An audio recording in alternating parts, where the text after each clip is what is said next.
pas chier ou je te ferai une guerre comme t'en as jamais vu. Menacez-moi de votre arme. C'est un ordre, menacez-moi. J'ai pas vécu 11 mois dans la peau d'un hussard pour finir dans celle de fantassin. Bonsoir. C'est un jeudi. J'accepte de mourir, mais avec un minimum d'effort. Dieu le veut. Je trépasse si je faiblis. Sonne la charge. Ça les excitera. De toute façon, on sera pendu. Vive la mort. Viva la muerte. Il faut que je choisisse entre le métier de voleur et celui de révolutionnaire. Crois-moi, je choisirai le métier que je connais le mieux. Je ne désirais que le bien de mon pays, dans l'insurrection et l'indépendance.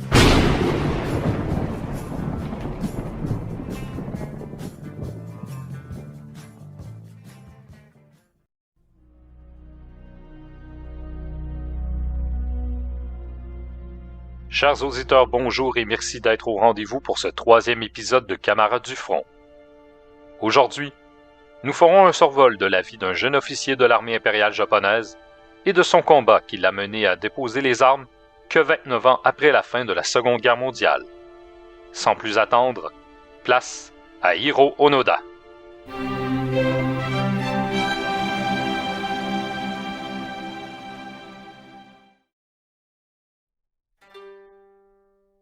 Aujourd'hui, nous allons explorer la vie d'un homme qui fut l'incarnation vivante du sentiment de fidélité. La fidélité est une valeur presque disparue de nos jours postmodernes. On le voit au niveau des couples depuis déjà très longtemps. La fidélité à sa patrie, à sa culture, à son peuple, est aujourd'hui assurée de générer la risée de celui qui s'en préoccupe et la respecte. L'individualisme des sociétés libérales aura réussi à détruire le sentiment du bien commun, de collectivité et à atomiser les peuples. La seule fidélité qui existe encore aujourd'hui est la fidélité à soi-même. Et encore, la fidélité à soi-même que nous pourrions associer à l'intégrité devient une rareté. L'histoire qui nous intéresse pour servir d'exemple d'une fidélité absolue et intransigeante est l'histoire d'un soldat japonais. Il n'est pas question de faire un retour sur la Seconde Guerre mondiale. La période qui nous intéresse se situe justement à la fin de cette guerre. Le lieutenant Hiro Onoda, de l'armée impériale japonaise, est né en 1922 dans la ville de Kainan, située sur le territoire de la préfecture de Wakayama. Le jeune Onoda était un adepte de l'escrime japonais au sabre, le kendo. Élève ordinaire sans franc succès scolaire, sa seule motivation académique se déroulait après les cours à la salle de kendo. Déjà de menue constitution pour un Japonais, Onoda était l'élève le plus petit de sa classe. En 1939, à 17 ans, Hiro Onoda devient employé d'un commerce et espère quitter le nid familial pour voyager en Chine à l'aide de son travail. Il commence son périple à Hankou, une petite ville frontalière entre la Corée et la Mandchourie. Le choix n'est pas un hasard. L'un de ses frères aînés y est affecté comme lieutenant de l'armée japonaise. Après une année, Onoda est passé de comptable à magasinier avec voiture fournie. Fréquentant les salles de danse occidentales, notamment les concessions françaises dans le cas de Hiro, et aimant faire la fête jusqu'aux petites heures du matin, les jeunes Japonais enclins à ces dépravations étaient surnommés la vermine de l'Asie par les journaux japonais. Le risque d'une arrestation de masse par la police militaire japonaise planait à tout moment, ce qui ne décourageait pas le jeune Japonais, enivré par le rythme de vie occidental. Décembre 1941, la guerre entre le Japon et les États-Unis est déclarée. En 1942, Onoda est appelé par l'armée pour effectuer des tests physiques, qu'il passe sans aucun problème. Rapidement enrôlé dans le bataillon d'infanterie de la préfecture de Wakayama, Hiro Onoda est de retour chez ses parents. Il occupe la majorité de son temps à s'entraîner à la natation et retrouve son vieil amour délaissé, le maniement du sabre. Promu rapidement soldat première classe, notre jeune samouraï est affecté à Nanchang, en Chine, où son frère est d'office comme lieutenant depuis son départ de Hankou. Suite à son entraînement militaire et quelques escarmouches avec la guérilla locale, Hiro Onoda est pris de justesse pour la formation d'officier, formation qu'il réussira avec brio, au point d'être redirigé vers une formation spécialisée d'officier. Initié à l'équitation, au maniement des mitrailleuses et de l'artillerie, notre aspirant officier passe la majorité de son temps en formations diverses.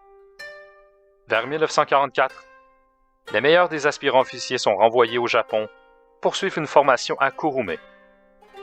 Cette école d'officiers est considérée à l'époque comme le plus dur des camps d'entraînement, supervisé par un officier rigide et dur. Les soldats y apprenaient les manœuvres de commando suicide, la discipline spirituelle et l'abnégation. En août 1944, Hiro Onoda est affecté principalement au 33e escadron de l'Est, à Futamata, une unité spéciale et secrète. Il s'agissait en fait d'un escadron de commandos spéciaux de renseignement. À ce moment, la rigidité militaire typique de l'armée japonaise fit relâche pour laisser place à de longues heures de formation en langue et en entraînement à la guérilla. L'opinion et les impressions des futurs officiers commandos étaient systématiquement demandées et pris en considération. Il n'était plus question de commando suicide et de sacrifice à la patrie, mais plutôt de conserver sa vie coûte que coûte, dans le but de prolonger le plus longtemps possible la guérilla, afin de produire une guerre d'usure et de résistance contre les Américains. Alors que les manuels de guerre japonais enseignaient à ne jamais se rendre sous peine de cour martiale et d'être fusillés, les commandos spéciaux apprenaient qu'en étant faits prisonniers, ils pouvaient continuer la guerre en donnant de fausses informations à l'ennemi. Il s'agissait pour tous ces hommes à réapprendre complètement depuis zéro leur renseignement militaire. C'est pendant cette formation qu'Onoda apprit que les Américains comme les Japonais pratiquaient une course à l'armement pour obtenir la bombe atomique, et que les Américains avaient une bonne longueur d'avance sur le Japon. Octobre 1944, les forces américaines pénètrent le territoire japonais. Les commandos sont prêts pour leur mission et à être envoyés aux quatre coins de l'Empire du Soleil levant pour organiser la résistance. En décembre, 43 officiers commandos sont informés de leur mission, qui se déroulera aux Philippines. Hiro Onoda sera du voyage. Dernière permission avant le départ, Onoda verra sa famille pour la dernière fois, emportant avec lui le brûleur d'encre de son père et la dague familiale en souvenir. Pendant le voyage entre le Japon et les Philippines, le commando de 22 hommes apprit que les Américains avaient débarqué sur le territoire philippin. Après un tremblement de terre et plusieurs bris mécaniques, les hommes atterrissaient enfin dans la zone d'opération pour être conduits ensuite à Manille. Arrivés à Manille, les bombardiers américains larguaient des cartes de Noël pour le peuple philippin, ce qui fit rire le commando par absurdité, croyant indéfectiblement la victoire de l'empereur. Enfin, devant le commandant de l'escadron secret, Hiro Onoda est informé avec 5 autres hommes qu'ils seront infiltrés au sein de la brigade Tsugi. Habillés en uniforme d'été, sabre et revolver, les 6 hommes voyagent jusqu'au quartier général au sud de Manille en camionnette chargée de munitions et de vivres. Onoda, nommé chef d'expédition, reçoit son ordre de mission par le major Taniguchi. Orchestrer une guerre de guérilla sur l'île de Lubang, détruire les communications, détruire l'aéroport et ralentir à tout prix l'avancée américaine. Interdiction de se donner la mort volontaire sous aucun prétexte. Interdiction de se rendre peu importe les années que prendront les manœuvres. La guerre sera finie lorsque nous viendrons vous chercher. Le 30 décembre 1944, le lieutenant-commando de guérilla Onoda s'embarque sur un bateau avec son équipement militaire pour sa mission ultime vers l'île de Lubang. Cette île fait 6 000 de longueur nord-sud et 8 000 de largeur est-ouest. Les effectifs de l'armée impériale sur l'île comptaient environ 200 hommes. Sur Lubang, il n'y a qu'une petite ville à son extrême ouest et est clairsemée de petits villages paysans. Non coopérative, la garnison de Lubang laisse le lieutenant Onoda préparer sa guérilla seul, transportant son matériel lui-même à pied. En février 1945, une attaque américaine se fit de plus en plus certaine et le lieutenant Onoda envisage de préparer ses hommes de Lubang à la guérilla en transportant matériel et vivres dans la montagne de l'île. Aucunement enthousiastes de préparer une résistance, les soldats impériaux envisagent plutôt le seppuku collectif, la mort volontaire des samouraïs. Le 30 du même mois, 50 GI débarquent sur la côte ouest de Lubang, suivis d'un bombardement naval et aérien nourri de tirs de mortier d'infanterie sur le village de Tilik. La troupe ayant été à la rencontre des Américains est anéantie. Le lendemain, un bataillon complet de Marines et 4 chars d'assaut débarquent dans le port de Tilik. Les forces japonaises sont en déroute et les combats font rage dans la montagne. Du mois de mars au mois de mai, plusieurs escarmouches opposeront Japonais et Américains, réduisant sans cesse leur nombre de soldats de l'empereur toujours en état de combattre. À partir de la mi-mai, il n'y eut plus d'affrontements directs, hormis des rencontres fortuites avec des patrouilles américaines. Les soldats japonais encore vivants s'organisent dans la montagne comme ils le peuvent, avec vivres et munitions rationnées, sous le commandement du lieutenant Hiro Onada. Onoda pouvait enfin organiser sa guérilla. Pour survivre, les hommes volent du bétail et des récoltes aux insulaires de Lubang. À partir d'août 1945, il n'y eut plus de patrouilles américaines dans la montagne. Des bombardiers alliés commencèrent à larguer les messages papiers indiquant la fin de la guerre et l'ordre de démobilisation du suprême général impérial japonais. Les guerrieros nippons assimilèrent cette action à de la propagande et de la provocation. Des erreurs de traduction, des erreurs de frappe et une mauvaise compréhension de la langue japonaise seront interprétées par Onoda comme des preuves du piège tendu par les Américains. En 1946, plusieurs hommes ne supportant plus les restrictions alimentaires et Onoda leur refusant le seppuku se rendirent à l'ennemi. Il ne s'agissait plus de soldats américains, mais de troupes philippines. Les Japonais s'ayant rendus, tentèrent de convaincre les hommes d'Onoda de la fin de la guerre par message papier et radio, mais rien n'y fit. Il s'agissait pour les guerrieros impériaux de provocation et de pièges, doublés de collaboration par des traîtres. En avril 1946, il ne restait plus que le lieutenant Onoda et 3 autres hommes. Les 4 hommes promirent de remplir leur mission de guérilla jusqu'au bout. Leur mode de vie sera rude. Il ne reste jamais plus de 3 ou 5 jours au même endroit, ayant comme seul abri une tente militaire. Chaque rencontre avec des habitants de l'île les forçait à les effrayer par des tirs et à aussitôt déplacer leur campement. Au fil du temps, le groupe développa un réseau de points de campement dans la montagne pour éviter d'être statique et pour ne pas attirer l'attention. En septembre 1946, un des hommes du groupe déserte. Le soldat nommé Akatsu était le plus faible du groupe et ne supportait plus ce rythme de vie. 10 mois après la désertion d'Akatsu, l'armée philippine parcourut la montagne en camionnette avec haut-parleurs, diffusant un ultimatum de reddition dans les 72 heures, sans quoi une troupe serait envoyée à leur recherche. Cela n'eut pour effet que de repousser plus profondément dans la forêt les soldats impériaux, sans jamais affecter leur fidélité à l'Empire. En 1952, un avion de patrouille fit le tour de la montagne, diffusant des appels à se rendre et appelant de leur nom les 3 guerrieros encore actifs. Toujours sans effet, les hommes se sentirent provoqués et renforcés dans leur mission. Aucune tentative de persuasion ne fonctionnait, malgré l'envoi de lettres de la part de leur famille. Jamais les 3 hommes ne crurent à la fin de la Seconde Guerre. Depuis le début de la guerre sous Lubang, Hiro Onoda vit la qualité de vie des habitants augmenter. L'électricité fut installée, des automobiles commencèrent à apparaître, beaucoup plus de navires civils venaient visiter l'île. Le 7 mai 1954, après 1 an de convalescence pour une blessure par balle au genou suite à un affrontement avec des pêcheurs de Lubang en 1953, Shoichi Shimada est abattu par un groupe de recherche dans un échange de feu. L'événement loin de refroidir les 2 fidèles samouraïs de leur empereur, attisa leur rage contre les habitants de l'île et renforçait leur espoir que des troupes fraîches arrivent prochainement pour reprendre l'île. Plusieurs signes entretèrent les espoirs des samouraïs guerrieros. Un site près de l'île de Lubang avait été désigné par l'armée des Philippines comme site d'entraînement au bombardement, ce qui laissait croire à des opérations de combat permanentes.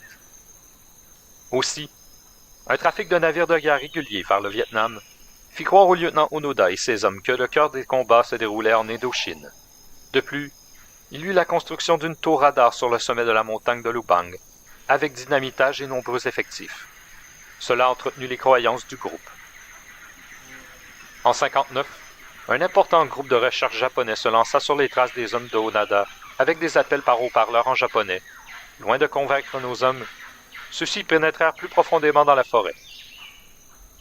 Même lorsque les 2 frères d'Onoda se montrèrent et s'adressèrent à lui personnellement, les 2 derniers survivants y virent une file tactique américaine et l'utilisation de sosies. Le 19 octobre 1972 est une date marquante pour le lieutenant de commando guérilla Hiro Onoda. Depuis 1954, soit depuis 8 ans, le lieutenant continuait sa guerre avec un seul soldat sous ses ordres, le premier de classe Kozuka. À l'automne, les hommes avaient pris pour habitude de voler du riz fraîchement moissonné par les paysans de l'île. Le riz doit être séché, ce qui implique qu'un feu doit être allumé pour accomplir l'opération. Le lieutenant avait calculé que dès lors que le feu est allumé, il faut 3 minutes pour sécher le riz et qu'il faut 10 minutes au service de police pour être alerté et se diriger vers les lieux. Ce jour, les 2 soldats impériaux avaient du retard sur leur horaire habituel et devaient absolument accumuler du riz pour survivre. Après avoir effrayé les paysans avec des coups de feu, ils procédèrent au processus de séchage à 2 reprises, puis aperçus non loin de leur position du riz en cuisson abandonné par les paysans effrayés. Décidant de s'en saisir, les 2 hommes avaient dépassé largement leur propre chronomètre. Ils furent ainsi surpris par un feu nourri. Kozuka fut atteint à la poitrine, laissant le lieutenant Onoda regagner seul la forêt, avec difficulté. Évidemment, suivit cet événement de déploiement d'un groupe de recherche pendant près de 6 mois. La particularité fut que ce groupe était mandaté par le gouvernement japonais, ce qui, pour une fois, amena le doute chez Onoda. Ancré dans ce que nous pouvons nommer un délire à ce point, ou une fidélité irréprochable, le lieutenant Onoda crut que le groupe de recherche fut un prétexte de l'armée impériale japonaise pour faire de la reconnaissance militaire sur l'île. Donc, s'il se montrait, il saboterait la stratégie du gouvernement japonais pour planifier une reconquête de Lupang. Février 1974. Après une excursion au travers des campements de bûcherons philippins pour se ravitailler, le lieutenant Hiro Onoda surprit un homme seul allumant un feu de camp. Voyant que l'homme n'était pas armé, il l'interpella et celui-ci le salua en retour. S'identifiant comme japonais et effectuant des salutations typiquement japonaises, le lieutenant entama une discussion avec l'homme. Se décrivant comme un touriste, il demanda au lieutenant s'il voulait revenir au Japon, puisque la guerre était terminée. Onoda lui dit qu'il retournerait au Japon seulement s'il recevait un ordre formel lui demandant de s'exécuter. Il s'agissait du journaliste Norio Suzuki, que le lieutenant reconnut comme réellement japonais pour avoir revêtu des chaussettes de laine dans ses sandales, ce qui ne faisait pour lui aucun sens et le démarquant des habitants de Lubang. Acceptant de discuter plus amplement, mais dans un endroit couvert dans la forêt, Hiro Onoda accepta même d'être photographié. Le lieutenant seconde classe de commando spécial Hiro Onoda accepta l'offre du journaliste et suivit Suzuki jusqu'à son campement pour le prendre comme prisonnier à son insu, selon lui. Refusant l'alcool lui étant offert, Onoda accepta une canne de fèves au lard, ce qui fut son premier repas préparé avec saveur depuis le début de la guerre. Après une ample discussion sur divers sujets, Norio Suzuki demanda au lieutenant Onoda s'il recevait des ordres directs du major de guérilla Taniguchi, s'il accepterait de se rendre et de retourner au Japon. Onoda accepta sans y croire vraiment. Se séparant du reporter, le guerriero impérial s'en retourna dans la montagne, faire un inventaire complet de ses munitions et reprendre ses patrouilles. La guerre n'était toujours pas finie pour lui. Au mois de mars de la même année, c'est-à-dire en 1974, 2 semaines après la rencontre avec le reporter Norio Suzuki, le lieutenant Hiro Onoda décida de vérifier le contenu d'une boîte laissée dans un abri, en accord avec Suzuki pour communiquer par message. Dans cette boîte, il y avait un sac contenant des photos prises par Suzuki et 2 ordres militaires. Le premier provenait du général Yamashita, de la 14e armée régionale. Le second venait du quartier général d'escadron secret et indiquait que des ordres verbaux seraient donnés. Point de rendez-vous, le ralliement de Wakayama.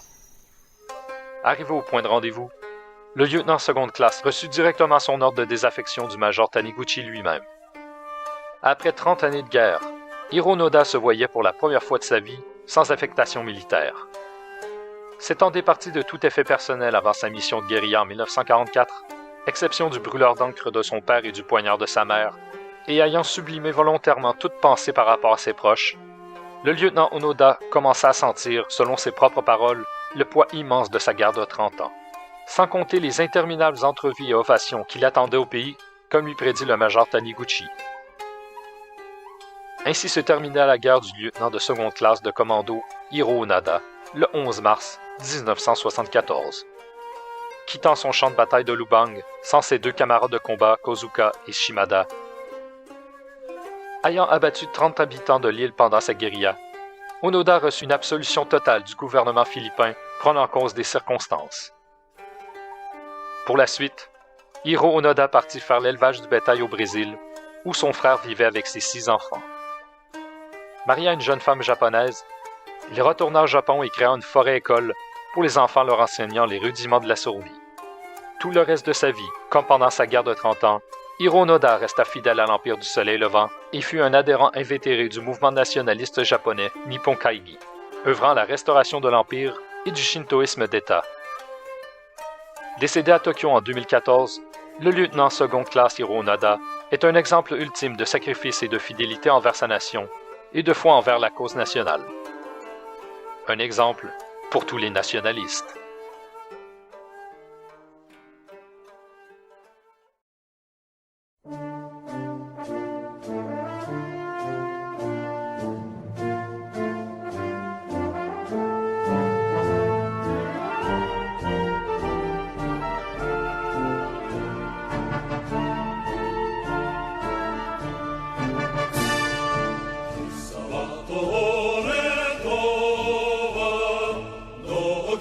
Sakura 同じ平